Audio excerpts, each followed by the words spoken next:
శ్రీ సాయినాథాయ నమః. శ్రీ సాయి సచ్చరిత్రము 18-19 అధ్యాయములు. హేమట్ పంతును బాబా ఎట్లు ఆమోదించి ఆశీర్వదించెను. సాఠే గారి కథ, దేశ్ముఖ్ గారి భార్య కథ, సద్విచారములను ప్రోత్సహించి సాక్షాత్కారమునకు దారి చూపుట, ఉపదేశములో వైవిధ్యము, నిందగూర్చి బోధ, కష్టమునకు కూలి. గత 2 అధ్యాయములలో బ్రహ్మజ్ఞానమును అభిలషించి ఒక ధనికుని బాబా ఎట్లు ఆదరించెనో హేమట్ పంతు వర్ణించెను. రాబో 2 అధ్యాయములలో హేమట్ పంతును బాబా ఎట్లు ఆమోదించి ఆశీర్వదించెనో, బాబా ఎట్లు తమ భక్తులలో మంచి ఆలోచనలు ప్రేరేపించి మోక్షమునకు మార్గము చూపుచుండెనో, ఆత్మోన్నతి గూర్చి, పరనిందా వాక్యములు గూర్చి, ఇతరుల కష్టములకు ఇవ్వవలసిన ప్రతిఫలమును గూర్చి బాబావారి ప్రబోధములెట్టివో వర్ణింతుము. ప్రస్తావన: సద్గురువు మొట్టమొదట తన శిష్యుల యోగ్యతను కనిపెట్టి వారి మనస్సు కలత చెందకుండా తగిన బోధ చేసి తుదకు వారి లక్ష్యమైన ఆత్మసాక్షాత్కారమునకు దారి చూపునన్న విషయము అందరికీ తెలిసినదే. ఈ విషయములో సద్గురువు బోధించిన దానిని ఇతరులకు వెల్లడి చేయరాదని కొందరనిదరు. అట్లు గురువు బోధించిన దానిని వెల్లడి చేసినచో ఆ బోధలు నిష్ప్రయోజనములగునని వారి ఆలోచన. ఇది సరి అయినది కాదు. సద్గురువు వర్షాకాలపు మేఘము వంటివారు. వారు తమ అమృతతుల్యములైన బోధనలను పుష్కలముగా విశాల ప్రదేశములందు కురిపించెదరు. వానిని మనం అనుభవించి హృదయమునకు తృప్తికరముగా జీర్ణించుకుని పిమ్మట నిస్సంకోచముగా ఇతరుల మేలు కొరకు వెల్లడి చేయవలెను. ఇది వారు మన జాగ్రత్తావస్థలోనే కాక స్వప్నావస్థలో కూడా తెలియజేయ విషయములకు వర్తించెను. తన స్వప్నమందుగరిన రామరక్షా స్తోత్రమును బుధ కౌశిక ఋషి ప్రచురించిన ఉదాహరణము నిచ్చట స్మరించవలను. ప్రేమగల తల్లి గుణమిచ్చు చేదైన ఔషధములను బిడ్డ మేలు కొరకే బలవంతముగా గొంతులోనికి త్రోయినట్లు ఆధ్యాత్మిక విషయములను బాబా తన భక్తులకు బోధించువారు. వారి మార్గము రహస్యమైనది కాదు, అది బహిరంగమైనది. వారి బోధలను అనుసరించిన భక్తుల ధ్యేయము నెరవేరడిది. సాయిబాబా వంటి సద్గురువులు మన జ్ఞాననేత్రములను తెరిపించి ఆత్మ యొక్క దైవీ సౌందర్యములను చూపి మన కోరికలను నెరవేర్చెదరు. ఇది జరిగిన పిమ్మట మన ఇంద్రియ విషయవాంఛలు నిష్క్రమించి వివేక వైరాగ్యములను జంట ఫలములు చేతికి వచ్చును. నిద్రలో కూడా ఆత్మజ్ఞానము మొలకెత్తును. సద్గురువుల సహవాసము చేసి వారిని సేవించి వారి ప్రేమను పొందినచో నిదంతయు మనకు లభించును. భక్తుల కోరికలు నెరవేర్చు భగవంతుడు మనకు తోడ్పడి మన కష్టములను బాధలను తొలగించి మనలను సంతోషపెట్టును. ఈ అభివృద్ధి పూర్తిగా సద్గురుని సహాయము వలననే జరుగును. సద్గురువును భగవంతుని వలె కొలువవలెను. కాబట్టి మనము సద్గురువును వెతకవలెను, వారి కథలను వినవలెను, వారి పాదములకు సాష్టాంగ నమస్కారము చేసి వారి సేవ చేయవలెను. ఇక ఈ అధ్యాయములోని ముఖ్య కథను ప్రారంభించదము. సాఠే. సాఠే అనున్నతుడు ఒకప్పుడు మిక్కిలి పలుకుబడి కలిగి ఉండెను. కాలాంతరమున వ్యాపారములో చాలా నష్టము పొందెను. అంతేకాక మరికొన్ని సమస్యలు అతనిని చీకాకుపరిచెను. అందుచేనతడు విచారగ్రస్తుడయ్యాను, విరక్తి చెందెను. మనస్సు చెడి చెంచలమగుటిచే ఇల్లు విడిచి చాలా దూరము పోవాలననుకొనెను. మానవుడు సాధారణముగా భగవంతుని గూర్చి చింతించడు గాని కష్టములు, నష్టములు, దుఃఖములు చుట్టుకొనినప్పుడు భగవంతుని ధ్యానము చేసి విముక్తి పొందుటకు ప్రార్థించెను. వాని పాపకర్మలు ముగియవేళకు భగవంతుడు వానికొక యోగీశ్వరునితో కలుసుకొనుట సంభవింపచేయును. వారు తగిన సలహానిచ్చి వాని క్షేమమును చూచెదరు.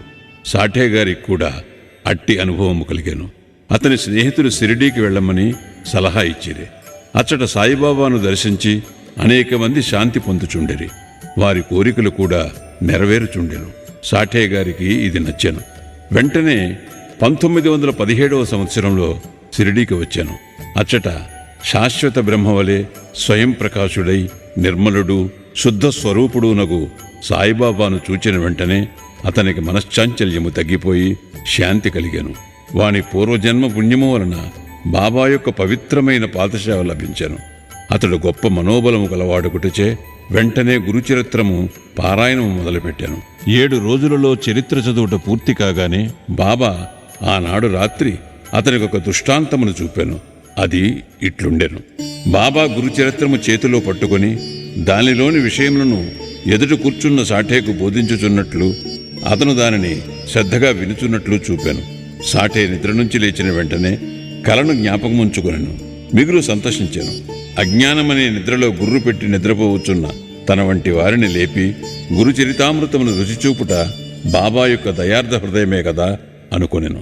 ఆ మరుసటి దినము ఆ దృశ్యమును కాకాసాహెబ్ దీక్షితుకు తెలియజేసి దాని భావమేమైయుండునో సాయిబాబాను అడిగి తెలుసుకునమనెను. 1 సప్తాహము చాలునో లేక ఇంకొక సప్తాహము పారాయణము చేయవలెనో కనుగొనమనెను. కాకాసాహెబ్ సమయము చూచి బాబాను ఇట్లడిగాను. ఓ దేవా, ఈ దృశ్యము వలన సాఠేకు ఏమని చెప్ప నిశ్చయించితివి? అతడు ఊరుకొనవలనా లేక ఇంకొక సప్తాహము పారాయణము చేయవలనా? అతడు అమాయక భక్తుడు. అతని కోరిక నెరవేరవలను. అతనికి దృష్టాంతమును బోధించవలను. వానిని ఆశీర్వదింపుడు అనెను. అందుకు బాబా, అతడు గురుచరిత్రం ఇంకొక సప్తాహము పారాయణ చేయవలను. ఆ గ్రంథమునే జాగ్రత్తగా పఠించినచో అతడు పావనుడగును, మేలు పొందగలడు. భగవంతుడు ప్రీతి చెంది వానిని ప్రపంచబంధముల నుండి తప్పించును అనెను. ఆ సమయమున హేమాడ్ పంత్ అచ్చట ఉండి బాబా కాళ్ళు నొత్తుచుండెను. బాబా పలుకులు విని అతడు తన మనస్సులో ఇట్లనుకొనెను. సాఠే 1 వారమే పారాయణ చేసి ఫలితమును పొందెనా?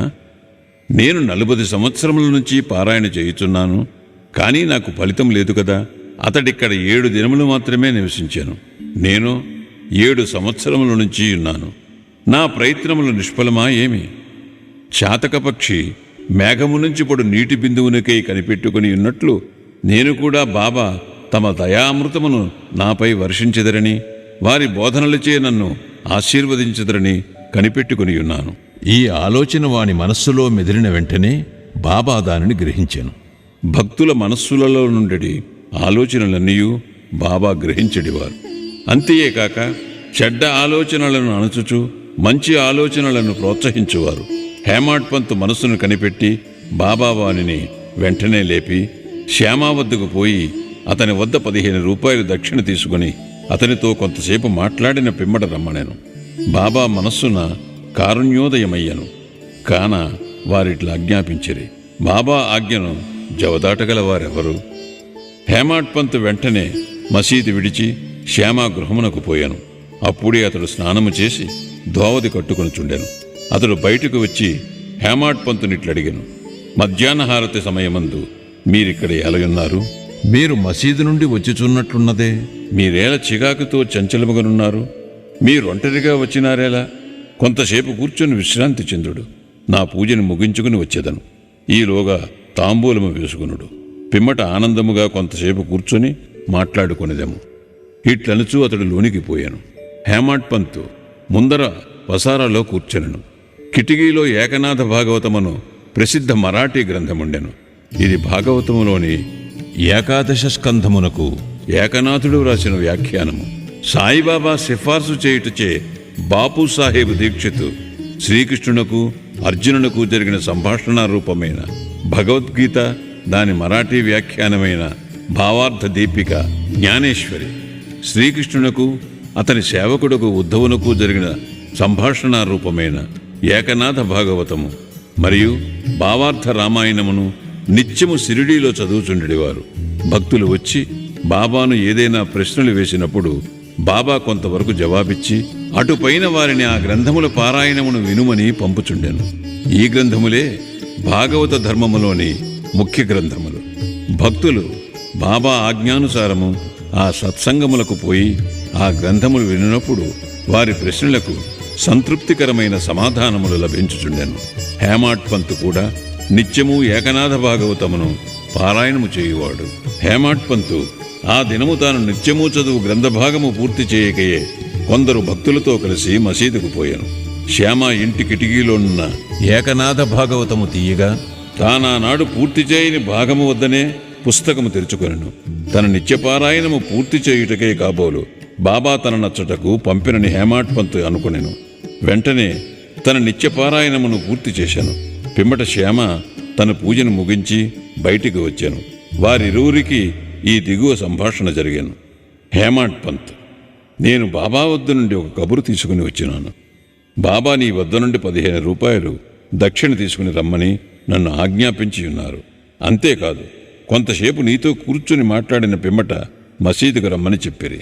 శ్యామ ఆశ్చర్యముతో, నా వద్ద డబ్బు లేదు, నా 15 సాష్టాంగ నమస్కారములు పైకమునకు బదులుగా బాబాకు సమర్పింపు.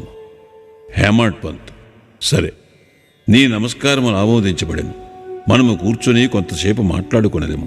మన పాపములను నశింపచేయనట్టి బాబా లీలలను కథలను చెప్పము. శ్యామ, అయితే కొంతసేపు కూర్చునము. ఈ బాబా లీలలు మిక్కిలి ఆశ్చర్యకరమైనవని నీకిదివరకే తెలియను. నేను పల్లెటూరివాడను, నీవా చదువుకున్న పట్టణవాసివి. నీవిక్కడికి వచ్చిన తరువాత కొన్ని లీలలను చూచియే ఎందువు. వానిని నీ ముందు నేనెట్లు వర్ణించగలను? సరే, ఈ తమలపాకులు, వక్కా, సున్నము తీసుకుని తాంబూలము వేసుకును. నేను లోపలకు పోయి దుస్తులు ధరించి వచ్చేదను. కొద్ది నిమిషములలో శ్యామ బయటికి వచ్చి హేమాడ్ పంతుతో మాట్లాడుచూ కూర్చునను. అతడిట్లనియను, ఈ బాబా లీల కనుగొన శక్యము కానిది. వారి లీలలకు అంతులేదు. వారినెవరు గమనించగలరు? వారి లీలలతో వినోదించున్నట్లు అగుపడినను వారు వాని నంటినట్లు కనిపించరు. మా వంటి జానపదులకు ఏమి తెలియను? బాబాయే ఈ కథలను ఎందుకు చెప్పరాదు? మీ వంటి పండితులను నా వంటి పామురుని వద్దకు ఏల పంపుచున్నారు. వారి మార్గములు ఊహింపరానివి. అవి మానవుని చేష్టలు కావని చెప్పగలను. ఈ ఉపోద్ఘాతముతో శ్యామ ఇట్లా నేను, నాకొక కథ జ్ఞాపకమునకు వచ్చుచున్నది. అది నీకు చెప్పేదను. నాకది స్వయంగా తెలియను. భక్తుడెంత మనోనిశ్చయముతో పట్టుదలతో నుండునో బాబా అంత త్వరగా వానికి సహాయపడును. ఒక్కొక్కప్పుడు బాబా భక్తులను కఠిన పరీక్ష చేసిన పిమ్మట వారికి ఉపదేశమునిచ్చును. ఇచ్చట ఉపదేశమనగా నిర్దేశము. ఉపదేశమున మాట విన్నతోడనే హేమాడ్ పంత్ మనస్సులో ఒక స్మృతి తళుక్కుమనను. వెంటనే సాఠే గారి గురుచరిత్ర పారాయణము జ్ఞప్తిగా వచ్చాను. తన మనస్సులకు శాంతి కలిగించే నిమిత్తము బాబా తన నచ్చటకు పంపియుండుననుకొనెను. అయినప్పటికీ ఈ భావం నడుచుకుని శ్యామా చెప్పు కథ వినుటకు సిద్ధపడెను. ఆ కథలన్నయు బాబాకు తన భక్తులందెట్టి దయాదాక్షిణ్యములు కలవో తెలుపును. వానిని వినగా హేమాడ్ పంతుకు ఒక విధమైన సంతోషము కలిగాను. శ్యామ ఈ దిగువ కథను చెప్పదొడంగాను. శ్రీమతి రాధాబాయి దేశ్ముఖ్. రాధాబాయి అను ఒక ముసలమ్మయుండెను. ఆమె కాశాబా దేశ్ముఖ్ గారి తల్లి. బాబా ప్రఖ్యాతి విని ఆమె సంగమనేరు గ్రామ ప్రజలతో కలిసి షిరిడీకి వచ్చాను. బాబాను దర్శించి మిక్కిలి తృప్తి చెందాను. ఆమె బాబాను గాఢముగా ప్రేమించాను. బాబాను తన గురువుగా చేసుకుని ఏదైనా ఉపదేశమును పొందవలనని మనోనిశ్చయము చేసుకునేను. ఆమెకు ఇంకేమీ తెలియకుండాను.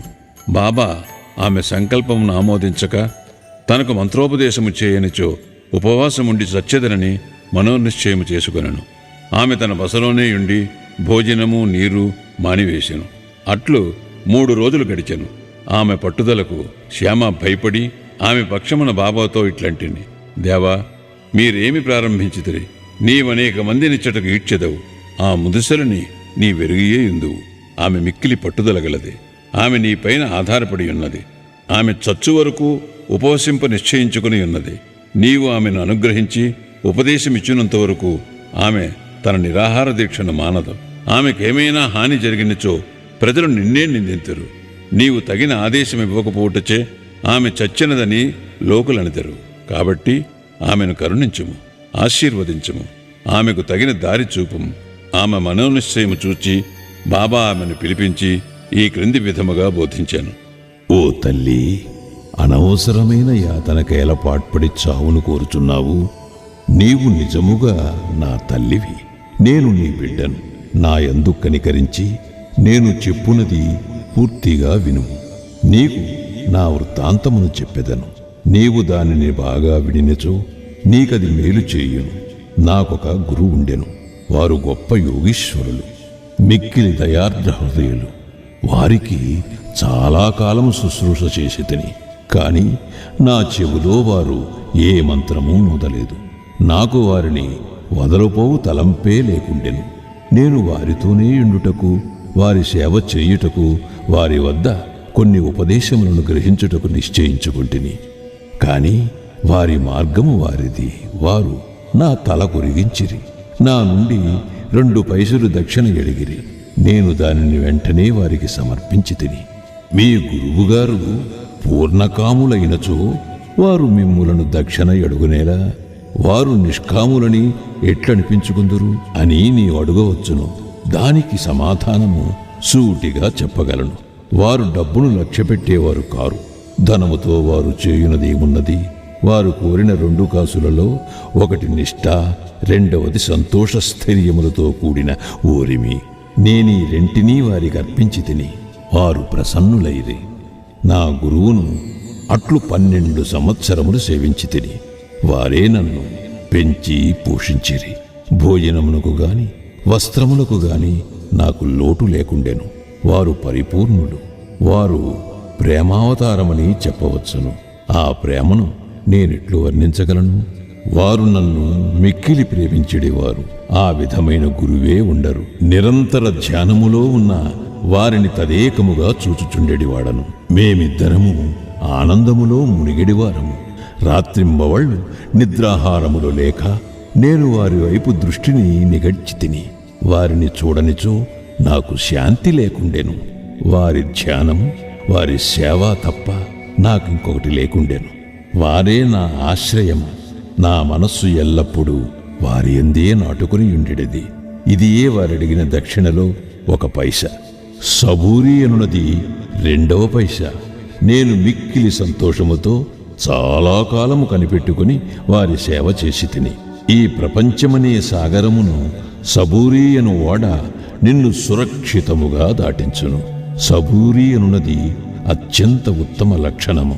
అది పాపములన్నిటినీ తొలగించును, కష్టములను పారద్రోలును, అనేక విధముల అవాంతరములను తొలగించి భయమును పారద్రోలును, తుదకు జయమును కలుగజేయును.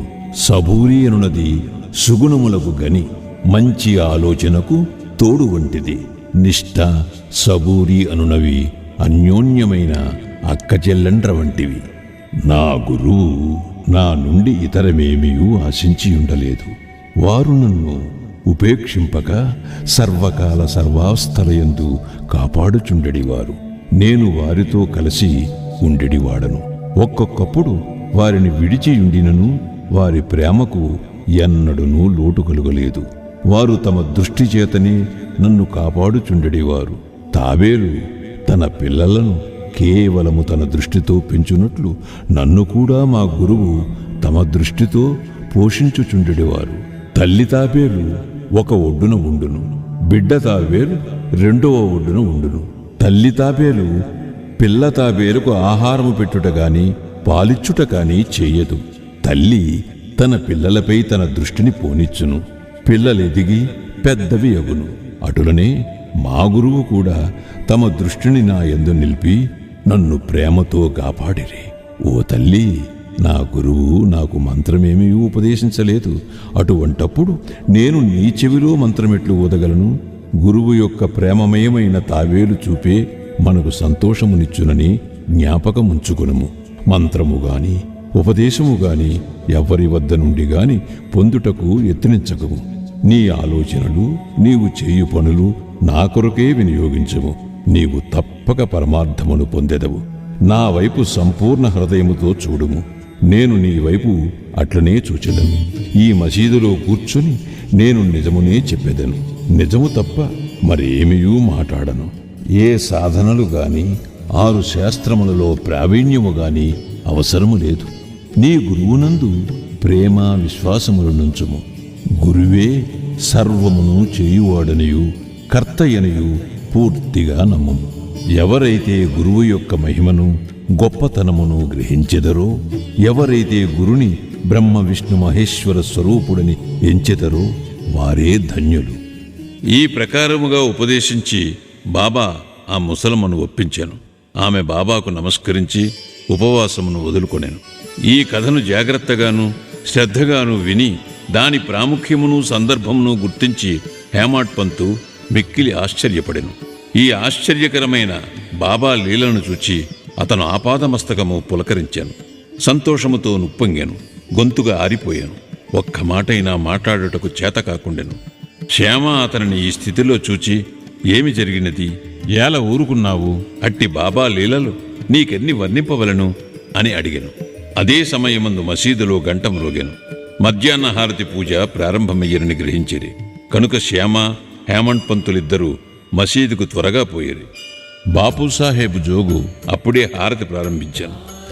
స్త్రీలు మసీదు నిండిరి. దిగువ ఖాళీ జాగాలో పురుషులు నిండిరి. అందరూ బాజా భజంత్రీలతో ఒకే వరుసతో హారతి పాడుచుండిరి. బాబాకు కుడివైపు శ్యామ, ముందర హేమంత్ పంతు కూర్చున్నది. వారిని చూచి బాబా హేమంత్ పంతును శ్యామ ఇచ్చిన దక్షిణ ఇమ్మనని, శ్యామ రూపాయలకు బదులు నమస్కారములు ఇచ్చిననియు, శ్యామ ప్రత్యక్షముగా గలడు గనక అడగవచ్చునను. బాబా ఇట్లా నేను, సరే, మీరిద్దరూ కొంతసేపు మాట్లాడుకుంటిరా? అట్లయినచో మీరేమి మాట్లాడుకునినారో చెప్పుము. గంటల చప్పుడును, మధ్యల శబ్దమును, పాటల ధ్వనిని లెక్కింపక హేమంత్ పంతు బాబాకు జరిగినదంతయు చెప్పుటకు ఆతురతపడెను. తాము ముచ్చటించినదంతయు తనకు చాలా ఆనందము కలుగుజేసినదనియు, ముఖ్యముగా ముసలమ్మ కథ మిక్కిలి ఆశ్చర్యము కలుగుజేసినదనియు, దానిని విని బాబా లీలలు అగోచరములని తెలుసుకుంటుననియు, ఆ కథ రూపముతో తన్ను బాబా ఆశీర్వదించిరని హేమంత్ పంతు చెప్పాను. అప్పుడు బాబా, కథ చాలా అద్భుతమైనది. నీవిటిలో ఆనందించితివి? నాకా విషయమై వివరములన్నీ చెప్పుము. అప్పుడు హేమంత్ పంత్ తానింతకు ముందు విన్న కథను పూర్తిగా బాబాకు వినిపించి, అది తన మనమునందు శాశ్వత ప్రభావమును కలిగించినదని చెప్పాను. ఇది విని బాబా మిగుల సంతసించెను. ఆ కథ నీకు నచ్చినదా? దాని ప్రాముఖ్యమును నీవు గుర్తించితివా అని బాబా హేమంత్ పంతును అడిగాను. అవును బాబా, నా మనశ్చాంచల్యము నిష్క్రమించినది. నాకు నిజమైన శాంతి, విశ్రాంతి కలిగినది. సత్యమార్గమును కనుగొనగలిగితిని అని హేమంత్ పంతు బదులిచ్చాను. బాబా ఇట్లు చెప్పాను, నా పద్ధతి మిక్కిలి విశిష్టమైనది. ఈ ఒక్క కథను జ్ఞప్తి ఎందుంచుకును. అది మిక్కిలి ఉపయోగించును. ఆత్మసాక్షాత్కారమునకు ధ్యానము అవసరం. దానిని అలవరుచుకున్నచో వృత్తులన్నీ శాంతించును. కోరికలన్నీ విడిచి నిష్కామివై నీవు సమస్త జీవరాశియందు గల భగవంతుని ధ్యానింపుము. మనస్సు ఏకాగ్రమైనచో లక్ష్యము నెరవేరును. సదా నా నిరాకార స్వభావమును ధ్యానింపుము. అదియే జ్ఞానస్వరూపము, చైతన్యము, ఆనందము. మీరిది చేయలేనిచో రాత్రింబగళ్ళు మీరు చూచుచున్న నా ఈ ఆకారమును ధ్యానింపుడు. అట్లు కొన్నాళ్లు చేయగా మీ వృత్తులు కేంద్రీకృతముగును. ధ్యాత, ధ్యానము, ధ్యేయము అను మూడింటికి గల భేదము పోయి ధ్యానించువాడు చైతన్యముతో ఐక్యమై బ్రహ్మముతో అభిన్నమగును. తల్లి తాబేలు నదికి ఒక ఒడ్డున ఉండును, దాని పిల్లలు ఇంకొక ఒడ్డున ఉండును. తల్లివానికి పాలిచ్చుట కాని పొదుగుకొనుట కాని చెయ్యదు. దాని చూపు మాత్రమే వానికి జీవశక్తినిచ్చుచున్నది. చిన్న తాబేళ్లు ఏమీ చెయ్యక తల్లిని జ్ఞాపకముంచుకును. తల్లి తాబేలు చూపు చిన్నవానికి అమృతధార వలె పనిచేయును. అదియే వాని బ్రతుకునకు, సంతోషమునకు ఆధారము. గురువుకు శిష్యునకు గల సంబంధము కూడా ఇట్టిదే. బాబా ఈ మాటలు పూర్తి చేసేసరికి హారతి పూర్తయ్యాను. అందరూ శ్రీ సచ్చిదానంద సద్గురు సాయినాథ్ మహారాజుకి జై అని జై జయధ్వానములు చేసేది. ఓ ప్రియ పాఠకులారా, ఈ సమయమందు మనము కూడా మసీదులోని జనసమూహముతో కలిసి ఉన్నట్లు భావించి మనము కూడా ఆ జై జయధ్వనులలో పాల్గొందాము. హారతి పూర్తి కాగానే ప్రసాదము పంచిపెట్టిరి. బాబాకు నమస్కరించి బాపూసాహెబ్ జోగ్ బాబా చేతిలో కలకండ ముక్కను పెట్టాను. బాబా తానినంతను హేమంత్ పంతు చేతిలో పెట్టి ఇట్లా నేను, ఈ కథను నీవు మనసుకు పట్టించుకుని జ్ఞప్తి ఎందుంచుకునినచో నీ స్థితి కలకండవలే తీయగా నుండును. నీ కోరికలన్నీ నెరవేరును. నీవు సుఖముగా నుందువు. హేమంత్ పంతు బాబాకు సాష్టాంగ నమస్కారము చేసి ఇట్లు ఎల్లప్పుడూ నన్ను అనుగ్రహించుము, ఆశీర్వదించుము, కాపాడుము అని ప్రార్థించాను. అందుకు బాబా ఇట్లు జవాబిచ్చాను, ఈ కథను వినుము. దీనిని మరణము చేయుము, నిధిధ్యాసనము చేయుము. అట్లయినచో నీవు భగవంతుని ఎల్లప్పుడూ జ్ఞప్తి ఎందుంచుకుని ధ్యానించెదవు. భగవంతుడు నీ ముందర ప్రత్యక్షమగును. ఓ ప్రియమైన చదువురులారా, అప్పుడు హేమంత్ పంతుకు కలకండ ప్రసాదము దొరికెను. ఇప్పుడు మనము ఈ కథైనే కలకండ ప్రసాదము పొందెదము. దానిని హృదయపూరితముగా సేవించి ధ్యానించి మనస్సును నిలిపెదము. అట్లు బాబా కృపచే బలముగాను సంతోషముగాను ఉండెదము. తదాస్తు. 19వ అధ్యాయము చివర హేమాడ్ పంత్ కొన్ని ఇతర విషయములను చెప్పియున్నారు. అవి ఈ దిగువ పొందుపరిచితిమి. మన ప్రవర్తన గూర్చి బాబా ఉపదేశము. ఈ దిగువ చెప్పిన బాబా పలుకులు సాధారణమైనవి అయినప్పటికీ అమూల్యములు. వానిని మనస్సునందుంచుకుని అట్లే చేసినచో అవి మనకు మేలు చేయును. ఏదైనా సంబంధం ఉండనిదే ఒకరు ఇంకొకరి వద్దకు పోరు. ఎవరు గాని ఎట్టి జంతువు గాని నీ వద్దకు వచ్చినచో నిర్దాక్షిణ్యముగా వానిని తరిమివేయకుము. వానిని సాదరముగా చూడుము. దాహము గల వారికి నీరిచ్చినచో, ఆకలితో ఉన్నవారికి అన్నము పెట్టినచో, బట్టలు లేని వారికి బట్టలిచ్చినచో, నీ ఇంటి వసారా ఇతరులు కూర్చుండుటకు విశ్రాంతి తీసుకొనుటకు వినియోగించినచో నిశ్చయముగా భగవంతుడు మిక్కిలి ప్రీతి చెందును. ఎవరైనా ధన సహాయము కోరి నీ వద్దకు వచ్చినచో నీకిచ్చుట ఇష్టము లేకున్నా నీవు ఇవ్వనక్కరలేదు. కాని వానిపై కుక్కవలే మొరగవద్దు. ఇతరులు నిన్నెంతగా నిందించినను నీవు కఠినముగా జవాబు నిప్పకుము. అట్టి వానిని నీవెల్లప్పుడూ ఓర్చుకునినచో నిశ్చయముగా నీకు సంతోషము కలుగును. ప్రపంచము తలకిందులైనప్పటికీ నీవు చెలించకుము. నీవున్న చోటనే స్థైర్యముగా నిలచి నెమ్మదిగా నీ ముందర జరుగుతున్న నాటకమును చూచుచుండుము. నీకు నాకు మధ్యగల గోడను నిర్మూలించుము. అప్పుడు మనమిద్దరము కలిగి మార్గము ఏర్పడును. నాకు నీకు భేదము గలదనుటే భక్తుని గురువునకు దూరముగా నుంచుచున్నది. దానిని నశింపచేయనిచో మనకు ఐక్యత కలుగదు. అల్లా మాలిక్ భగవంతుడే సర్వాధికారి. ఇతరులెవరూ మనలను కాపాడువారు కారు.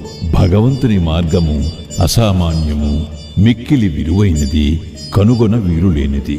వారి ఇచ్ఛానుసారమే మనము నడిచెదము. మన కోరికలను వారు నెరవేర్చెదరు, మనకు దారి చూపెదరు. రుణానుబంధముచే మనమందరము కలిసితిమి. ఒకరికొకరు తోడ్పడి ప్రేమించి సుఖముగాను సంతోషముగాను ఉందుముగాక. ఎవరైతే తమ జీవిత పరమావధిని పొందెదరో వారు అమరులై సుఖముగా నుండెదరు. తక్కిన వారందరూ పేరునకే ఊపిరి సలుపు వరకు మాత్రమే బ్రతికెదరు. సద్విచారములను ప్రోత్సహించి సాక్షాత్కారమునకు దారి చూపుట. సాయిబాబా సద్విచారములను ఎట్లు ప్రోత్సహించుచుండెనో తెలుసుకొనుట మిగులు ఆసక్తికరముగా నుండును. భక్తి ప్రేమలతో వారికి సర్వస్వ శరణాగతి చేసినచో వారు నీకెట్లు పదే పదే సహాయపడదరో తెలియను. ప్రక్కనుంచి లేవగానే నీకేమైనా మంచి ఆలోచన కలిగినా దానిని తరువాత పగలంతయు వృద్ధి చేసినచో నీ మేధాశక్తి వృద్ధి పొందును, నీ మనస్సు శాంతి పొందును. హేమాడ్ పంత్ దీనికై ప్రయత్నించదలచను. ఒక బుధవారము రాత్రి పండుకునేటప్పుడు ఇట్లనుకునెను, రేపు గురువారం, శుభదినము, షిరిడీ పవిత్రమైన స్థలము కావున రేపటి దినమంతయు రామనామస్మరణతోనే కాలము గడిపెదను అని నిశ్చయించుకుని పరుండెను. ఆ మరుసటి దినము లేవగానే రామనామము ప్రయత్నము లేకుండా జ్ఞప్తికి వచ్చాను. అతడు మిక్కిలి సంతసించాను. కాలకృత్యములు తీర్చుకుని పిమ్మట బాబాను చూచుటకు పువ్వులను తీసుకుని పోయాను. దీక్షితువాడ విడిచి బూటీవాడ దాటుచుండగా ఒక చక్కని పాట వినపడెను. ఔరంగాబాదు నుంచి వచ్చిన వాడొకడు మసీదులో బాబా ముందర పాడుచుండెను. అది ఏకనాథ్ మహారాజు రచించిన గురు కృపాంజనపాయు మేరే భాయి అనున్నది. గురువు కృపయను అంజనము లభించెను. దాని మూలమున తన కండ్లు తెరువబడిననియు దానిచే తాను శ్రీరాముని లోన బయట నిద్రావస్థలోనూ జాగ్రత్తావస్థలోనూ స్వప్నావస్థలోనూ అన్ని చోట్లను చూచితనని చెప్పెడు పాట యతే.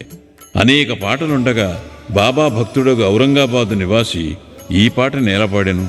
ఇది సందర్భానుసారముగా బాబా చేసిన ఏర్పాటు కాదా? హేమాడ్ పంత్ ఆనాడంతయు రామనామస్మరణచే కాలము గడుపు నెంచినవాడు కావున అతని మనోనిశ్చయమును దృఢపరచుటకై బాబా ఈ పాటను పాడించియుండును. రామనామస్మరణ ఫలితము గూర్చి మహాత్ములందరిది ఒకే భావము. అది భక్తుల కోరికలు నెరవేర్చి వారిని కష్టముల నుండి కాపాడును. ఉపదేశములో వైవిధ్యము, నిందగూర్చి బోధ. శ్రీ సాయి బోధనకు ప్రత్యేక స్థలము గాని ప్రత్యేక సమయము గాని అక్కర్లేదు. సందర్భ అవసరములను బట్టి వారి ప్రబోధము నిరంతరము జరుగుచుండెను. ఒకనాడు ఒక భక్తుడు ఇంకొక భక్తుని గూర్చి పరోక్షముగా ఇతరుల ముందు నిందించుచుండెను. ఒప్పులు విడిచి భక్త సోదరుడు చేసిన తప్పులనే ఎన్నుచుండెను. మిక్కిలి హీనమైన అతని దూషణలు విన్నవారు విసిగిరి. అనవసరముగా ఇతరులను నిందించుటచే అసూయ, దురభిప్రాయము మొదలుగునవి కలుగును. యోగులు నిందలను ఇంకొక విధముగా భావించెదరు. మలినమును పోగొట్టుటకు అనేక మార్గములు కలవు. సబ్బుతో మాలిన్యమును కడుగవచ్చును. పరులను నిందించు వాని మార్గము వేరు. ఇతరుల మలినములను వాడు తన నాలుగుతో శుభ్రపరచును. ఒక విధముగా వాడు నిందించువానికి సేవ చేయుచున్నాడు. ఎట్లన వాని మలినమును వీడు తన నాలుగుతో శుభ్రపరచుచున్నాడు. కావున తిట్టబడినవాడు తిట్టిన వానికి కృతజ్ఞతలు తెలుపవలను. అట్లు పరనిందకు పాల్పడిన వారిని బాబా సరిదిద్దిన పద్ధతి విశిష్టమైనది. నిందించువాడు చేసిన అపరాధమును బాబా సర్వజ్ఞుడొకటిచే గ్రహించాను. మిట్ట మధ్యాహ్నము బాబా లెండీ తోటకు పోవునప్పుడు వాడు బాబాను దర్శించాను. బాబా వానికి ఒక పందిని చూపి ఇట్లనెను, చూడుము, ఈ పంది అమేధ్యమును ఎంత రుచిగా తినుచున్నదో నీ స్వభావము కూడా అట్టిదే. ఎంత ఆనందముగా నీ సాటి సోదరుని తిట్టుచున్నావు. ఎంతయో పుణ్యము చేయగా నీకీ మానవ జన్మ లభించినది. ఇట్లు చేసినచో షిరిడీ దర్శనము నీకు తోడ్పడునా? భక్తుడు నీతిని గ్రహించి వెంటనే పోయెను. ఈ విధముగా బాబా సమయము వచ్చినప్పుడెల్లా ఉపదేశించుచుండెడివారు. ఈ ఉపదేశములను మనస్సునందుంచుకొని పాటించినచో ఆత్మ సాక్షాత్కారము దూరము కాదు. ఒక లోకోక్తి కలదు, నా దేవుడున్నచో నాకు మంచముపైన కూడా బువ్వ పుట్టును. అది భోజనము, వస్త్రములను గూర్చి చెప్పినది. ఎవరైనా దీనిని ఆధ్యాత్మిక విషయమే నమ్ముకొని ఊరుకున్నచో చెడిపోయేదరు. ఆత్మ సాక్షాత్కారమునకై సాధ్యమైనంత పాటుపడవలను. ఎంత కృషి చేసినా అంత మేలు. బాబా తాను సర్వాంతర్యామినని చెప్పేవారు. అన్నిటి యందు అనగా భూమి, గాలి, దేశము, ప్రపంచము, వెలుతురు, స్వర్గములందు వారు గలరు. ఆయన అనంతుడు. ఆ కనిపించడి 3.5 మూరల దేహమే బాబా అని అనుకున్న వారికి పాఠము చెప్పుటకే వారు ఈ రూపముతో అవతారమెత్తిరి. బాబాకు సర్వస్వ శరణాగతి చేసి అహర్నిశలు వారినే ధ్యానించినచో చక్కెర, తీపి, కెరటములు, సముద్రము, కన్ను, కాంతి కలిసి ఉన్నట్లే శ్రీ సాయితో తదాత్మీయతను పొందెదరు. ఎవరైతే చావు పుట్టుకుల నుండి తప్పించుకొనుటకు ప్రయత్నించెదరో వారు శాంతము, స్థిరమైన మనస్సుతో ధార్మిక జీవనము గడుపవలను. ఇతరుల మనస్సు బాధించినట్లు మాట్లాడరాదు. మేలొనరించు పనులనే చేయుచుండవలను. తన కర్తవ్య కర్మలను ఆచరించుచు భగవంతునికి సర్వస్వ శరణాగతి చేయవలను. వాడు దేనికి భయపడనవసరము లేదు. ఎవరైతే భగవంతుని పూర్తిగా నమ్మెదరో, వారి లీలలను విని ఇతరులకు చెప్పెదరో, ఇతర విషయములేమియూ ఆలోచించరో వారు తప్పక ఆత్మసాక్షాత్కారము పొందుదరు. అనేక మందికి బాబా తన నామమును జ్ఞప్తియందుంచుకుని శరణు వేడుమన్ను. తానెవరూ అనుదానిని తెలుసుకునగోరు వారికి శ్రవణమును మననమును చేయుమని సలహా ఇచ్చడివారు. కొందరికి భగవన్నామమును జ్ఞప్తియందుంచుకునమనువారు. కొందరికి తమ లీలలు వినుట, కొందరికి తమ పాదపూజ, కొందరికి ఆధ్యాత్మ రామాయణము, జ్ఞానేశ్వరి మొదలగు గ్రంథములు చదువుట, కొందరికి తమ పాదముల వద్ద కూర్చునమనుట, కొందరిని ఖండోపా మందిరములకు పంపుట, కొందరికి విష్ణు సహస్రనామములు, కొందరికి చాందోగ్యోపనిషత్తు, భగవద్గీత పారాయణ చేయమని విధించుచుండెను. వారి ఉపదేశములకు పరిమితి లేదు, అడ్డు లేదు. కొందరికి స్వయముగా ఉపదేశమునిచ్చేవారు, కొందరికి స్వప్నములో నిచ్చేవారు. ఒక త్రాగుబోతుకు స్వప్నములో కనిపించి ఛాతీపైన కూర్చుని అదుముచు ఇక ఎన్నడూ త్రాగనని అతడు వాగ్దానము చేసిన పిమ్మట వదిలేరి. కొందరికి స్వప్నములో గురుబ్రహ్మాది మంత్రార్థములు బోధించిరి. ఒకడు హఠయోగము చేయుచుండగా దానిని మానుమనిది. వారి మార్గములను చెప్పుట కలవి కాదు. ప్రపంచ విషయములలో తమ ఆచరణలే ఉదాహరణముగా బోధించువారు. అట్టి వానిలో ఒకటి పనికి తగిన ప్రతిఫలం. బాబా ఒకనాడు మిట్ట మధ్యాహ్నం రాధాకృష్ణమాయి ఇంటి సమీపమునకు వచ్చి, నిచ్చెన తీసుకుని రమ్ము అనెను. ఒకడు పోయి దానిని తెచ్చి ఇంటికి చేరవేశాను. బాబా వామన్ గోండ్కర్ ఇంటి పైకప్పు ఎక్కి రాధాకృష్ణమాయి ఇంటి పైకప్పును దాటి ఇంకొక ప్రక్క దిగాను. బాబా అభిప్రాయమేమో ఎవరికీ తెలియలేదు. రాధాకృష్ణమాయి మలేరియా జ్వరముతో నుండెను. ఆమె జ్వరమును తొలగించుటకే బాబా ఇట్లు చేసి ఉండునని అనుకునిరి. దిగిన వెంటనే నిచ్చెన తెచ్చిన వానికి బాబా 2 రూపాయలు ఇచ్చెను. నిచ్చెన తెచ్చినంత మాత్రమున వానికి 2 రూపాయలు ఎలా ఇవ్వవలనని బాబాను ఎవడో ధైర్యము చేసి ప్రశ్నించెను. ఒకరి కష్టము ఇంకొకరుంచుకొనరాదు. కష్టపడి వాని కూలి సరిగాను దాతృత్వముతోనూ ధారాళముగా నివ్వవలనని బాబా చెప్పాను. బాబా సలహా ప్రకారము ప్రవర్తించినచో కూలివాడు సరిగా పనిచేయును. పని చేయించేవాడు, పని చేసేవారులు కూడా సుఖపడెదరు. సమ్మెలకు తావుండదు. మదుపు పెట్టువానికి, కష్టపడి కూలి చేయువాండ్రకు మనస్పర్ధలుండవు. 18, 19 అధ్యాయములు సంపూర్ణము. సద్గురు శ్రీ సాయినాథార్పణమస్తు. శుభం భవతు.